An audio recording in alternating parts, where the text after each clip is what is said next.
Good morning. You're watching the third episode of Discern with Jim Denison. Good morning, Jim. Good morning, Jess. Glad to be on with you today. Thanks for the privilege. As a reminder, these next few weeks we'll just be casting a vision for the rest of the show, and then on October 4th, we will be starting our weekday content where we look at the current events each day and unpack it with a biblical perspective, which kind of leads me into my next question, or my first question of the morning, Jim, which is, why do you think this needs to be daily? That's a great question because there's so many ways in which this could be done, of course. But really, I think about the challenge and I think about the opportunity. In terms of the challenge that's there, every single day it seems like the news, what's happening in the culture can be discouraging, can be even depressing for Christians.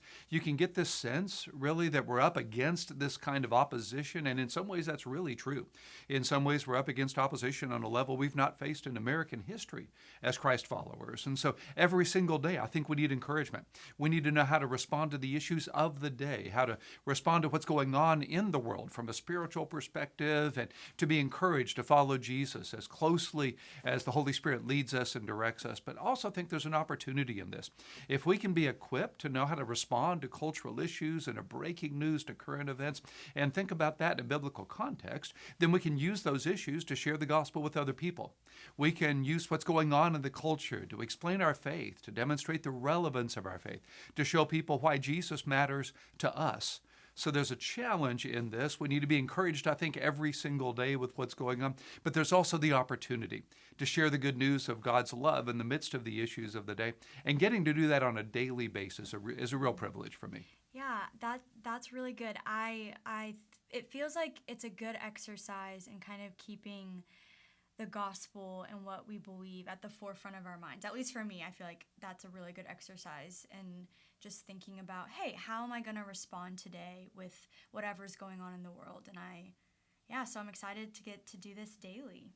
Yeah, it's a great privilege for me as well. The Bible's filled with what's known as task theology, where a writer is speaking specifically to the issues that are there. You read through 1 Corinthians and Paul's answering questions.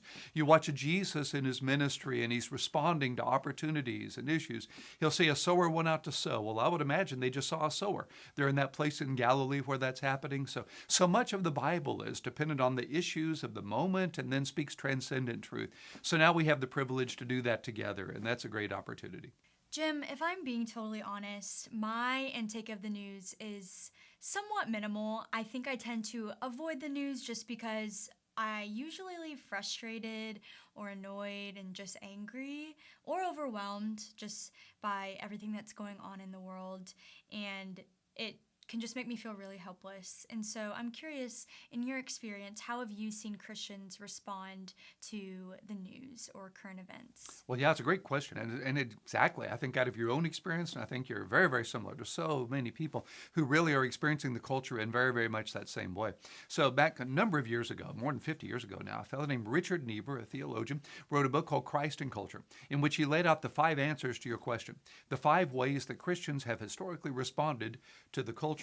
And we're going to talk about these more in episodes to come, but I can sketch them very briefly here. The first one is the Christ against culture model, and it's kind of what you're describing, where we pull back. We really spend as little time in the culture with the news as possible. It can be so overwhelming and discouraging, right? So kind of a Christ against culture move. The opposite, a second, is a Christ of culture, where we go where the culture goes. We let what the culture believes tell us what to believe, and we conform our theology or our faith to what the culture says is popular. A third approach is a Christ above culture, where you kind of live in 2 worlds. You have Sunday and Monday, and the secular and the spiritual, religion and the real world, we might say. There's a Christ and culture in paradox, where you engage in the culture for the sake of a larger purpose, for the sake of evangelism or ministry.